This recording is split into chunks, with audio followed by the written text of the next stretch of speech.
Motivation है always remember that your present situation is not your final destination, the best is yet to come. This is the key of motivation कि आप जब भी अपनी वर्तमान परिस्थिति में हो, अगर आपने यह सोच लिया कि बस यही तक था जो मैं कर सकता था। आज वास्तविकता में साथियों बहुत बड़ी मुसीबत यह है कि मैंने बहुत बड़े बड़े मतलब दिग्गजों की स्टोरीज पढ़ी, देखी और उनके फेलियर की कहानीज भी पढ़ी और समझी।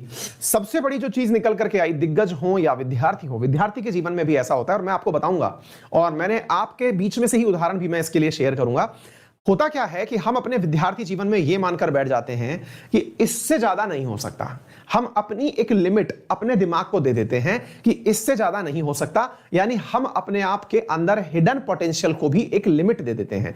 कहते हैं कि इंसान जो है ना वो शारीरिक क्षमता से नहीं बौद्धिक क्षमता से कार्य करता है। जब उसने अपने दिमाग को ही कह दिया कि तुम इतना ही कर पाओगे तो दिमाग उससे ज्यादा करने के एफर्ट्स भी नहीं लगाता। छोटा सा उदाहरण देके समझाता हूं, फिर आप अपने जीवन पर इसे अप्लाई करके देखिएगा।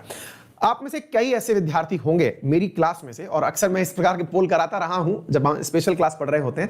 ऑन एन एवरेज जो 90s के बाद में पास होने वाले बच्चे हैं उनमें से मतलब हमारी क्लास में ही ऑन एन एवरेज 20 से 25% बच्चे ऐसे होते हैं जो मतलब 1990 के बाद पैदा हुए थे और उन्होंने लगभग 2018 के आसपास जो है अपनी 12th कंप्लीट की है। उनके बोर्ड में परसेंटेज 90 से ऊपर है ना, चाहे 10th बोर्ड हो चाहे 12th बोर्ड हो। अब तो खैर मुफ्त में ही पास हो जाएंगे, लेकिन आप में से कई विद्यार्थी ऐसे हैं जो बोर्ड में बहुत अच्छे परफॉर्मर होते हैं और बोर्ड की परफॉर्मेंस को ही याद रखते हुए वो कभी आगे के एग्जाम्स में सफल नहीं हो पाते। मैं ये नहीं कह रहा सभी विद्यार्थी फेल हो जाते हैं, लेकिन ऐसे बहुत से एग्जाम्पल्स हैं आपकी नजर में और इवन आप भी शायद इससे वास्ता रखते हो कि आपके 10th में या 8th में या 12th में बहुत ही मतलब सिग्निफिकेंट मार्क्स थे जिनका क्रेडिट आपको अब तक भारी पड़ रहा है। आपको लगता है कि हमने एक बार झंडा गाड़ा था और उसके बाद हालत यह हुई कि आपने फिर कोई कंपटीशन दिया, आप कंपटीशन नहीं निकाल पाए और यह आपके अंदर ही अंदर आपको खाने लगा। इसके पीछे रीजन पता है क्या है?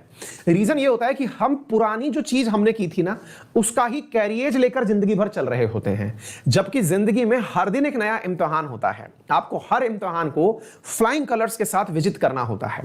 आपने 12th में अच्छा परफॉर्मेंस किया तो वो 12th के साथ ही काउंट किया जाएगा। अब आप ग्रेजुएशन में हैं तो ग्रेजुएशन की ही परफॉर्मेंस लोग पूछेंगे, अगर आप पीजी में हैं तो पीजी की ही परफॉर्मेंस पूछेंगे, आप कंपटीशन में हैं तो कंपटीशन की ही पूछेंगे। कोई ये नहीं कहने वाला कि अच्छा आप तो मेरिटोरियस हैं, अच्छा आप तो गोल्ड मेडलिस्ट हैं, तो चलिए आपको इस आधार पर हम आईएएस के अंदर सिलेक्शन दे देते हैं या हम आपको स्टेट पीसीएस के अंदर सिलेक्शन दे देते हैं। कोई भी इस प्रकार की सरकार के द्वारा स्कीम नहीं चला रखी है। जो एग्जाम्स हैं उनमें सब बराबर हैं और हम लोग अपनी लिमिट क्या बना लेते हैं कि हमारा तो पिछला ही नॉलेज पर्याप्त था, नया कुछ ऐड करने की जरूरत नहीं है। अक्सर वो विद्यार्थी जिन्होंने अपने दिमाग को अपनी एक लिमिट दे दी, जो ये समझ लिए कि यार इससे ज्यादा नहीं हो पाएगा, वो लाइफ में कभी भी वो चीज प्राप्त नहीं कर पाए जिसके वो वाकई हकदार थे। तो आप सबसे और विद्यार्थियों से एक छोटी सी गुजारिश है, और हमारे सबके दिमाग में कोई ना कोई बैरियर जरूर लगा हुआ है, एक ऐसा बैरियर जिसको हमने अपने लिए बना रखा है, यार इससे ज्यादा नहीं हो पाएगा। जैसे कई बार एक्सरसाइज करते समय नहीं होता है, आपने एक ग्राउंड का चक्कर काटा, मेरा जैसा आदमी तो एक पूरा भी नहीं काट पाएगा, तो काटा और उसमें लगा कि यार एक चक्कर कट गया, अब नहीं हो पाएगा भाई। और वो जो बैरियर हमने दिया ना वो ऐसा साइकोलॉजिकल सेट हो जाता है, अगले दिन भी जब हम चक्कर काटने जाते हैं ना तो वो जैसे ही चक्कर पूरा होने वाला होता है हाफनी शुरू हो जाती है, अब नहीं हो पाएगा। दिमाग का बैरियर शिफ्ट करिए, आप अपने आप करने लगेंगे। तो असली लिमिट आप अपनी खुद हैं, कोई और नहीं है। अपने आप को चैलेंज करिए, किसी और से चैलेंज लेने की आवश्यकता नहीं है। खुद से कंपीट करिए, हर दिन अपने आप को टारगेट दीजिए और उन्हें अचीव करने में सुबह सुबह ही जुट जाइए। चलिए इसी के